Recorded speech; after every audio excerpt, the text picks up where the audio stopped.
Jemi rikthyer në studio dhe do të flasim për koronavirusin edhe se si të menaxhojmë stresin edhe panikun, edhe ndërsa po i jepeshin titujt kryesor të gazetave për ditën e sotme dhe një hapësirë shkurt të reklamash, dikush nga stafi më tha të lutem, tha mos i thuaj mua tha në gazeta koronavirusi se na është bërë të merr. Evitoje tha ku ka tituj të tillë, pra tregon që ka një lloj paniku edhe frike nga njerëzit. Për këtë do të diskutojmë sot në studio se si ta menaxhojmë panikun, stresin, se si të jemi sa më të qetë edhe të përgjegjshëm në një situatë të tillë. Për të diskutuar për këtë çështje me mua në studio është bashkuar Ariana Muça, pedagoge pranë Departamentit të Psikologjisë, Fakulteti i Shkencave Sociale. Shumë kënaqësi Ariana që je këtë mëngjes sërish me mua në 7:05. Mirë. Është e vështirë për ta menaxhuar stresin edhe panikun në një situatë të tillë ku duket se edhe vende të tjera të cilat janë shumë të zhvilluar se sa ne janë në këtë situatë dhe ndoshta në gjendje shumë të rëndë dhe kanë marrë ato masat e para. Përsa ne na duket sikur e kemi të dera, fatmirësisht ende si mi prekur, po në fakt gjithë kemi filluar të lexojmë sadopak, të çfletojmë gjërat që institucionet shëndetësore nxjerrin dhe aq më tepër të informojmë rreth asaj çfarë është në të vërtetë koronavirusi. Por paniku, stresi, ankthi janë gjithë element shoqërues sa herë që kemi diçka të panjohur.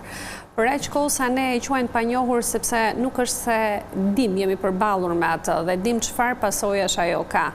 Të gjitha gjërat që shohim janë gjëra më tepër ato që ne ndjekim nëpërmjet informacioneve mediatike që dalin, personave që humbasin jetën, paqartësisë që ka për moshën që prek. Pra të gjithë këto janë element të panjohur për njerëzimin dhe detyrimisht që ajo që është e madhe që na shoqëron është gjithmonë gjendja e ankthit. Dhe kjo pasiguri sa vjen dhe rritet aq më tepër kur kuptojmë që ky element është gjithmonë pranë kufirit ton. Dhe gjithmonë mendojmë që këto kufin ton janë shumë të hapur. Të brisht. Pra ne nuk kemi një siguri aq të lartë, duke menduar Italinë që ne kemi një vend fshin dhe masat që janë marrë atje kanë pothuajse një periudhë të gjatë kohore që flitet për masat që janë marrë. Italia ishte një nga vendet që mbylli dhe kufirin lëvizjet me avion kundrejt Kinës dhe përsëri ajo u gjende pa përgatitur në një farë mënyre sepse një shpërthim të menjëhershëm.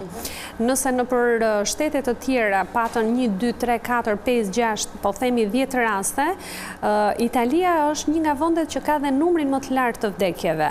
Dhe kjo e bën edhe ndjenjën e frikës tek shqiptarët edhe më të madhe. Se kemi dhe një numër shumë të madh migrantësh të cilët jetojnë aty dhe kjo është frika më e madhe them sepse pjesa më e madhe kanë të afërmit e tyre. Dhe aq më tepër që informacionet që vijnë nga media, informacionet që vijnë nga të afërmit, pra ndonjëherë dhe burimet nuk janë gjithmonë të besueshme. Pra ne flasim me gjërat më shumë pjesën e thashethemeve që bëjmë me njëri tjetrin, ato çfarë i tregojmë njëri tjetrit dhe e përcjellim gjatë gjithë kohës në shoqëri. Dhe kjo përbën dhe atë pjesën e pasigurisë, themi që shton edhe më shumë elementin e frikës tek individët. Ariana, përmendje pak më parë sa se ne kemi filluar të lexojmë tani më shumë për koronavirusin. Është formë mirë të lexosh më shumë, të jep më shumë informacion apo ndonjëherë ka kaq shumë informacion që ndonjëherë është edhe i pasakt edhe rrit më shumë gjendjen e stresit edhe të panikut. Së fundmi u përballa me një mesazh i cili merrti mesazhi audio në Bravo, një mesazh i cili merrti nga miqtë e mi dhe faktikisht kur e dëgjova, gjëja e parë që më shkoi në mendje është nga cili burim ka ardhur. Dhe ajo që pyes kolegët e mi dhe i them, burimi nga e morët dhe fillojnë edhe mua më erdhi si mesazh. Pra kjo tregon që jo të gjitha burimet që ne marrim janë të besueshme. Për aq kohë sa ka portale pafund dhe ti mund të lexosh lajme pafund, mund të lexosh mbi sëmundje nga më të ndryshmet në websajte të ndryshme, por a janë vërtet të besueshme? A janë ato institucione të cilat e reklamojnë vërtet sa i besueshëm duhet jetë ky informacion? Dhe për aq kohë sa unë këtë informacion nuk e kam nga burime të besueshme, atëherë nuk duhet të shqetësohem. Pra ne jemi njerëz që gjatë gjithë kohës chatojmë, shikojmë informacione, ndjekim, sidomos në rastin konkret, jemi gjatë gjithë kohës duke kërkuar informacion. Dhe po të shikosh mediat online, e merr njëra lajmin e përcjell dhe shton vetëm një fjalë mbas fjalisë që ka thënë media e parë.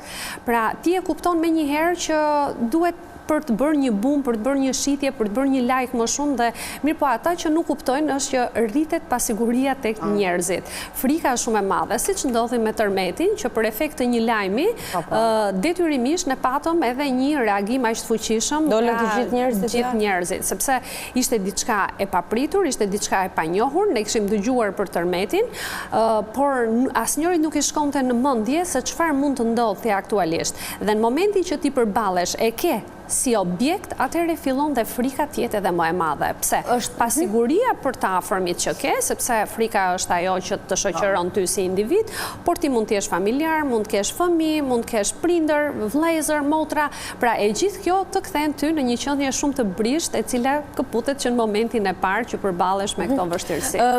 Mund të quhet efekti turmës, pavarësisht se nuk ka një zhvillim apo një miting apo një protestë jashtë, sepse në rastin e tërmetit, meqense se so ndërmend pak më parë, pavarësisht se ndoshta një pjesë e konsiderueshme qytetarëve kishin informacionin që tërmeti nuk mund të parashikohet. Sërish ndërsa lexonin një informacion të tillë dhe shikonin që turmat të tëra dilnin nga shtëpia, thoshin për të qenë mbrojtura se po dalim edhe ne. Mund ekziston një? Po, ekziston se ne nuk jetojmë vetëm, ne jetojmë në shoqëri, ne jetojmë të ndikuar nga grupi dhe shpeshherë edhe kur nuk duam të bëjmë një veprim ose një sjellje vet, nuk dim si do të pritemi nga të tjerët, mënyra si do të gjykohemi, çfarë gjykimi do të kemi, dhe gjithë to janë element që ne na shoqërojmë për të bërë pjesë e turmës, pjesë e grupit. Në një farë mënyrë psikologjia e turmës kjo është në vetvete. Pra, në vite është thënë që për të shkuar mbas një turme, gjithmonë individi mendon që ai ka më shumë të drejtë. Thash, për aq kohë sa nuk kemi burime të besueshme që të kenë argumenta të fortë dhe të qëndrueshëm, ju po të shikoni nga një media në një media tjetër, unë them që jepet shumë pak informacion. Njerëzit duan pak më shumë informacion. Jam dakord për masat paraprake, masa ndaluese që duhet të merren. Por secilit prej nesh i shkon mendja edhe në masa më drastike, për të kuptuar që a jemi vërtet kaq të mbrojtur, që unë mos të qëndroj mbas kësaj turme të madhe, mos shkoj. Ju e pat që në momentin që u nxor një lajm i dytë për tërmetin, nga të merri që njerëzit përjetuan, sepse frika është shumë e madhe, dhe shoqërohet me ikje. Dhe po të shikoni në qytetet që u prekon më shumë, pjesa më e madhe e atyre që banonin ato qytete, bën gati çantat dhe u larguan. Dhe kjo ishte për të përfituar sadopak te vetja besim, atë siguri, qetësi, që ndoshta nëpër këto portale nuk po e gjenin. Edhe tek njerëzit që duhet të jenë më të besueshëm. Doli zonja Bozë gjatë periudhës së tërmetit që të qetësonte njerëzit, tash kush do dali tani gjatë periudhës së koronavirusit për të qetësuar masat dhe për të thënë. Shikon, nuk duhet të qetësosh masën, të mendosh që ky është një grip i thjeshtë. Jo, duhet të jemi realist, të themi që është një mikrob i cili ende nuk ka një vaksin, pra ende nuk dihet se si është mutacioni i tij, dhe për aq kohë sa ne jemi të pasigurt, frika është shumë e madhe. Meqense individët që punojnë në institucionet e shëndetësisë kuptojnë më tepër, sepse jo të gjithë kemi njohuri të forta dhe të thella të qëndrueshme rreth çfarë është brenda mikrobeve të ndryshme, atëherë duhet që këto individ të japin një shpjegim pak më të detajuar, sepse jo të gjithë e kuptojnë. Nëse do të flasim me fjalë shumë shkencore, dhe në pjesën më të madhe po flitet me këto fjalë shkencore, paniku bëhet edhe më i madh, sepse asnjëri nuk mund të perceptojë çfarë do të thotë një terminologji në gjuhën shkencore. Pra ti duhet të gjesh një gjuhë të përshtatshme, pra siç je për masat parandaluese të shpjegosh edhe mikrobin çfarë është në vetvete. Dhe rrezikshmërinë se sa është që ne kemi mundësi ta perceptojmë si individ, edhe ato çfarë na kanoset. Ka mundësi individi të punojë me veten kur ka një ndjenjë të madhe paniku ose frike ose stresi? Kjo varet edhe nga njerëzit që ke përreth. Është në një moment kur ti je në gjendje ankthi dhe ke edhe një pjesë tjetër të njerëzve që të shoqërojnë dhe ata në gjendje ankthi. Në vend që kjo dozë të ulet, ty të shtohet më shumë. Pra ti e shton gjendjen e ankthit rrit, gjendjen e panikut e vetja jote. Pra, prandaj them që është mirë që të kuptojmë çfarë është në vetvete, që edhe nëse kemi njerëz të tillë, ne të kemi mundësi ta menaxhojmë veten tonë në këtë situatë. Është si puna e panikut, tek pjesa e tërmetit. Menduam që psikologët duhet ishin të parë dhe njerëzit më të fortë, që ata që e menaxhuan shumë mirë veten. Por kam idenë që në ato momente që ne përjetuam pjesën e tërmetit, brenda familjeve tona, ndonjëherë menaxhimi nuk ka qenë aq i madh sa është pritur, edhe pse kemi qenë psikolog, sepse reagimi është momental. Pra është diçka e panjohur. Ne u përballëm para 2 muajsh, por ai pas 2 muajve ishte vërtet shumë i fuqishëm. Dhe ai kalon shenjë tek të gjithë njerëzit. Pra nuk është se kalon vetëm tek fëmijët dhe trauma ishte më e madhe, por t'jeni të bindur edhe tek të moshuarit. Sepse ishte vërtet diçka shumë e panjohur për ne, flas për pjesën e popullsisë e cila e përjetoi atë. Deri tani, lajmi i mirë është që nuk ka as edhe një viktim në moshë të vogël për tek fëmijët, pavarësisht se mund të ketë të prekur, çka tregon që domethënë deri tani është thënë që fëmijët janë të imunizuar, le të themi në thonjza. Por si duhet ja shpjegojnë prindrit fëmijëve, të cilët nuk po them vetëm për moshat e vogla, po ata të cilët janë në shkollë dhe ndoshta kuptojnë edhe mund të jenë panikosur, to nuk mund të shkojmë ose shokët tani janë gjithë me maska, si duhet të sillemi me fëmijët? Çka, unë do të thosha nëse do t'i çonim fëmijët me maskë dhe fëmijët e tjerë janë të papërgatitur, fëmia do të vijë edhe në formë loje, në formë tallje midis të tjerëve. Por kjo mund të sillte edhe anën e kundërt të saj, që fëmijët e tjerë mund të shikonin si diçka më të rrezikshme që çfarë është duke ndodhur. Mirë është që prindrit së bashku me fëmijët fillojnë të flasin, të komunikojnë rreth asaj, rreth këtij rreziku që ne na paraqitet. Pra ne gjithmonë kemi folur për higjienën vetjake. Besoj që asnjë nga prindrit nuk e ka këtë parësore, të gjithë e kanë parësore. Kur flasim për higjienën vetjake, gjëja e parë që i mësojmë fëmijëve është që larja e duarve, sa më e shpesht, nuk mban mikrobe, këto thonjtë e gjatë që mbajnë, vajzat e reja që u pëlqejnë adoleshentet, pra janë pjesë e asaj që një cikli i cili mund të ushqejë një pjesë të mikrobeve. Pra ti prek dhe gjatë gjithë kohës duhet të jesh në kontakt me mikrobe. Ne themi që mikrobet janë dhe të shëndetshme për organizmin. Por ne themi gjithashtu që sa më i vëmendshëm t'jesh kundrejt tyre, aq më pak probleme do të kesh me shëndetin. Kështu që komunikimi i prindërve, vendosja e një maske, unë do të thosha që prindëri ratë parë duhet shpjegoj pse duhet maska. Sepse ne kemi pasur gripra pafund dhe nuk kemi folur për maskën.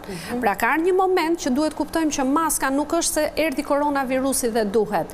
Por në familje, kur dikush preket nga gripi, personat e tjerë duhet i respektojnë këto rregulla që ne të vendosim dhe maskën brenda ambientit tonë familjar. Pra maska në këtë moment duket si diçka që të ngjall më tepër ndjenjën e frikës dhe të panikut kur ti e shikon, sepse mendon që mos është një person i smur, një person i prekur. Se gjithmonë maskën e kemi parë vetëm mjekët. Dhe ajo që të krijohet ndjesia është ndjesia e një spitali. Dhe detyrimisht që frika vjen edhe më e madhe. Prandaj prindi duhet jetë ai që patjetër duhet japi, po themi, direktivat e sakta. Por jo vetëm aq, edhe shkolla, mësuesit. Sa të përgatitur janë mësuesit tanë për t'i orientuar fëmijët, sidomos në rastin e këtij virusi, për të folur për viruset në tërësi, për të folur që ka dhe viruset të cilat për efekt të mutacioneve të ndryshme që bëhen mund të jenë edhe të paparashikuara për shoqërinë, dhe aq më tepër që nëpër media po flitet jo ka dal nga një laborator ushtarak, jo po është hedhur qëllimisht, dhe kur flitet për moshën të tregohet që si është imuniteti i fëmijës në krahasim me imunitetin e një të rriturit. Pse jo tek fëmijët dhe pse tek të rriturit? Çfarë ndodh? Ky lloj dallimi, sepse përderisa është i panjohur, ne ende nuk i dim. Fjala e mirë ose ajo që ne i themi shqyqyr që nuk ka pasoja tek fëmijët, sepse ato janë mosha më delikate, unë them që janë më të pambrojturit, sepse të rriturit janë edhe më të ndërgjegjshëm për të marrë masa për veten, për të mbrojtur, fëmijët janë te pjesa më e pambrojtur. Dhe unë do të thosha që ky është një lajm i mirë që nuk prek fëmijët, por prap ne ende nuk e kemi kuptuar pse reagon organizmi i fëmijës në këtë mënyrë dhe nuk reagon organizmi i një të rrituri. Vërtet po flitet për persona të cilët janë problematik me shëndetin, që kanë sëmundje kardiovaskulare, të diabetit, sëmundje kronike, sëmundje të rënda, por nëse është një grip pak më i modifikuar se griprat e tjerë, atëherë çfarë ka më shumë ky? Prandaj them që duhet edhe një sqarim pak më i madh nga këto institucionet e shëndetit publik, që ne të kuptojmë që ku qëndron e gjithë sekreti për të kuptuar që pse vetëm në moshat e mëdha, që kjo frikë të jetë edhe pak më e, po themi, në nivel më të ulët në shoqëri. Por qytetarët të cilët na ndjekën tani do të bëhen gati dhe shkojnë në punë apo ndoshta edhe në shkollë pas pak, çfarë duhet të bëjnë? Çfarë duhet të kenë parasysh? Në mënyrë të përmbledhur për të qenë sa më të qetë ose për ta menaxhuar sa më mirë situatën, ose të qetë ndoshta edhe mund mos janë, por për ta menaxhuar është mos të ndikohen dhe të konformohen nga mendimet e të tjerëve. Të gjitha ato çfarë duhen si masa paraprake, ne i kemi të dhëna nga Instituti i Shëndetit Publik dhe detyrimisht që të gjithë profesionistët janë duke folur për këto masa, duhet patjetër të afishohen në çdo institucion dhe është mirë që ato të ndiqen dhe të jenë shumë rigoroze, por nuk duhet patjetër të bihem në atë pjesën e konformizmit si shoqëri. Pra atë që bën njëri ta bëjmë ne të gjithë. Nëse dikush vendos maskë, ne duhet jemi totalisht me maskë. Unë në emisionet e fundit dëgjova që maska nuk është e domosdoshme vetëm në momentin dhe duhet për një kontakt, pra ti kur e ke këtë gjë. Pra, jo në momentet kur ne ende nuk jemi aq të rrezikuar dhe nuk kemi një rast konkret. Nuk kemi një rast konkret. Por larja e duarve, sa më e shpesht, për cilën është duke folur aktualisht që është mirë që nëse humbisni 20 sekonda nga rutina juaj e përditshme për të larë duart dhe këtë ta bëni disa herë gjatë ditës, kjo nuk i kushton askujt asnjë gjë. Prandaj them që edhe te qëndrimi që mbajmë secili, sepse secili ka besime. Pra, ne ecim me besimet tona për të formuar një qëndrim. Dhe qëndrimi që kemi formuar ndaj koronavirusit është vërtet totalisht negativ. Pra, ne kemi filluar me besimet tona, janë besime që këto i kemi marrë nga njëri tjetri, i kemi akumuluar brenda nesh, kemi filluar me atë ndjenjën emocionale, mënyrën se si ne sillemi emocionalisht ndaj tij dhe reflektojmë me sjelljen tonë, janë këto maskat që po bëhet nami nëpër farmaci. Edhe me kosto më të lartë. Faktike, edhe për këtë pjesë duhet folur shumë. Pra, cilat janë maskat që ne vërtet na mbrojnë, çfarë modeli dhe çfarë tipi duhet jetë ajo, momenti kur duhet përdorur, pra të gjitha këto duhet jenë patjetër të lexueshme nga individët për të reaguar dhe për të marrë masat brenda familjes, por edhe si shoqëri flasim. Një nga masat që unë personalisht përdor, një nga metodat që përdor është do kaloj edhe kjo, siç kemi kaluar të gjitha, edhe kam kështu si mekanizëm mbrojtës për ta nënvlerësuar pak vlerën që ka. Shiko, secili ka masat mekanizmat e vet mbrojtës dhe detyrimisht në shumë raste ne i vëmë ato në përdorim për të ruajtur veten nga ajo që ne quajtim luhatja brenda çfarë ndodh në trupin ose në organizmin e secilit prej nesh. Dhe detyrimisht këto mekanizma mbrojtës janë aq të shëndetshëm që na bëjmë të mendojmë që mua deri tashi dhe shpresojmë gjithë shoqërinë shqiptare të mos prekemi nga ky lloj virusi dhe aq më tepër unë do të bëja një thirrje shumë të madhe. Të shikohet patjetër kontrollet të jenë sa më të rrepta, sepse duke neglizhuar sikur një element të vetëm, atëherë jeni të bindur që koronavirusi do të jetë brenda nesh. Mos mendojmë asnjëherë që jemi shqiptar, nuk na prek asnjë gjë, sepse kemi dëgjuar dhe këtë shprehje, nuk na gjen gjë neve. Jo, përderisa jemi qenie të gjalla, jetojmë në shoqëri, bashkëpunojmë, lëvizim, pra japim, marrim me njëri tjetrin brenda dhe jashtë kufive të vendit, asnjëri nuk ka imunitet në këtë pjesë. Për aq kohë sa nuk kemi një vaksinë. Kemi antitrupa ekstra. Nuk kemi një vaksinë, për aq kohë sa ende nuk është shpikur një vaksinë dhe kjo vaksinë të funksionojë, atëherë mirë që na ruan humori, pjesa e humorit të shqiptarëve që kemi, që ne e quajmë si vaksinë antistres brenda nesh. Po si duket situata në auditore? Ka panik tek studentët apo jo? Ose brenda trupit, sepse janë sallat momentalisht studentët janë në sezon provimesh dhe me aq sa kam vëre në ditët e provimit, shoh që më shumë janë të angazhuar për të mësuar dhe për të vendosur në zbatim dijet që kanë marrë, se sa te pjesa e koronavirusit. Thash, e kemi marrë pak më lehtë, se sa që ndodhi me tërmetin, në të vërtet, sepse tronditja ishte shumë e madhe te pjesa e tërmetit, dhe në një farë mënyre, do të thosha që tërmeti na mësoi dhe na bëri pak më të fortë kjo pjesë që të krijojmë pak më shumë imunitet tek vetja përsa i përket atyre gjërave të panjohura që na ndodhin, por duhet jemi shumë të kujdesshëm sepse nuk luhet me, po themi, jetën e gjithkujt. Absolutisht, shumë e rëndësishme. Ishte shumë kënaqësi që ishte të mëngjes me mua në 7:05 dhe për këshillat e vlefshme. Faleminderit juve.